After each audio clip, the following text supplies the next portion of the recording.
बिस्मिल्लाहिर्रहमानिर्रहीम। अस्सलामु अलैकुम नाज़रीन, आज हम बहुत ही मज़ेदार मीठा बना रहे हैं और ये शीर खुरमा है। इसके लिए कुछ चीज़ें ली हैं, वो नोट कर लें।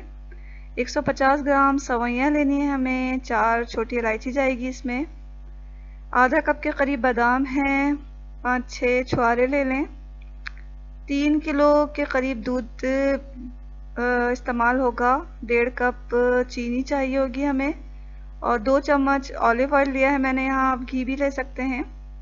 तो ये जो मीठा है इसकी ख़ास बात ये है कि आप इसे गर्म भी खा सकते हैं, ठंडा करके भी खाएं, दोनों सूरतों में बहुत अच्छा लगता है ये। तो आज आए देखते हैं हमें क्या करना है इसे बनाने के लिए।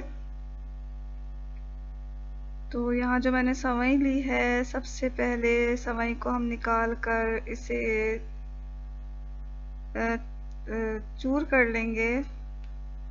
तो यहाँ मैं इसे हाथों की मदद से चूर कर रही हूँ। अब हमने एक पतीली में दूध गर्म कर लिया है।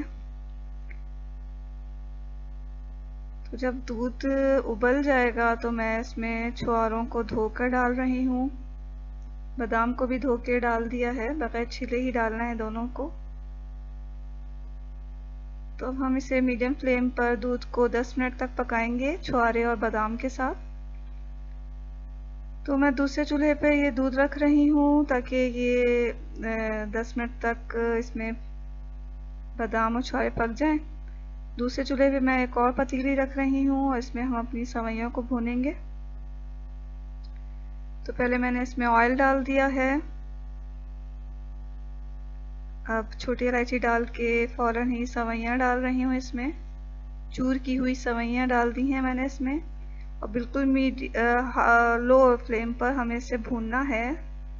तो देखें थोड़ा ही इसका कलर चेंज होगा तो फिर हम इसमें दूध डाल देंगे और इस मरहले में बहुत एहतियात से दूध डालना है क्योंकि भाप इससे काफ़ी तेज़ी से निकलती है। तो यहाँ मैंने छलनी की मदद से जो है दूध में से बादाम और छुहारे को अलग कर लिया है। यहाँ सवैयाँ हमारी दूध में पक रही हैं। तो इतनी जब पक जाएं कि हमें लगे कि सवई गल चुकी है तो हम इसमें शक्कर डाल देंगे। तो चीनी हमें 1.5 कप यहाँ डालनी है।